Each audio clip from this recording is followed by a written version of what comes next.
Hello guys, আসসালামু আলাইকুম। কেমন আছো সবাই? আশা করছি সকলে ভালো আছো। তো নিয়ে আসলাম তোমাদের জন্য নতুন একটি ভিডিও। আর আজকের এই ভিডিওতে আমি তোমাদেরকে দেখাবো হোয়াটসঅ্যাপের ব্লক এবং আনব্লক কীভাবে করবেন। অনেকে হোয়াটসঅ্যাপ ব্যবহার করেন, কিন্তু হোয়াটসঅ্যাপের ব্লক কীভাবে করে আবার আনব্লক কীভাবে করে একজনকে ওইটা জানেন না।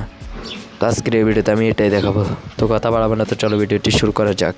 তো এটা করার জন্য আমরা হোয়াটসঅ্যাপে যাই।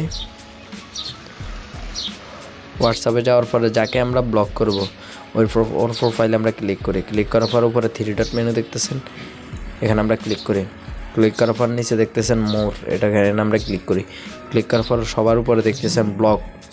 ব্লকের মধ্যে যদি আমরা ক্লিক করি, এর পরে ব্লক লিখলে ক্লিক করি, দেখতে পাচ্ছেন প্লিজ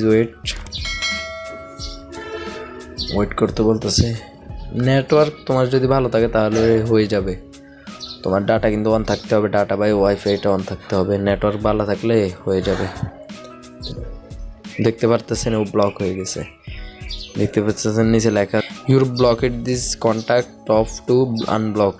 দেখতে পারতেছেন ও ব্লক হয়ে গেছে। এখন আমরা ব্যাক দিয়ে দেখি ওর আইডি আছে কিনা। দেখতে পাচ্ছেন আছে, কিন্তু লেখার নিচে চলে আসছে ব্লক আছে। তো এখন ওরা আনব্লক করতে চাইলে আমাদের কী করতে হবে? উপরে 3 ডট মেনু দেখতেছেন, এখানে আমরা ক্লিক করি। ক্লিক করার পর নিচে সেটিংস দেখতেছেন, সেটিংসে আমরা ক্লিক করি। ক্লিক করার পর নিচে এখানে দেখতেছেন প্রাইভেসি লেখা আছে, প্রাইভেসিতে আমরা ক্লিক করি। ক্লিক করার পর নিচে আসলে দেখতেছেন লেখা আছে ব্লক কন্ট্যাক্টস। ব্লক কন্ট্যাক্টে যদি আমরা ক্লিক করি, ক্লিক করলে দেখতেছেন 2 জন ব্লক আছে এখানে। আমার এখানে একজন সোহেল, আরেকটা হলো নাহিদ। তো আমরা সোহেলকে ব্লক করছি, আমরা ওর এখানে ক্লিক করে দেখতেছেন আনব্লক সোহেল। এখানে আমরা ক্লিক করি। ক্লিক করার সাথে সাথে দেখতেছেন সোহেল দিস আনব্লক। তো আমরা ব্যাকে আসি, দেখতেছেন সোহেলের এখানে ব্লকটা চলে গেছে। দেখতে পারতেছেন ইউর আনব্লক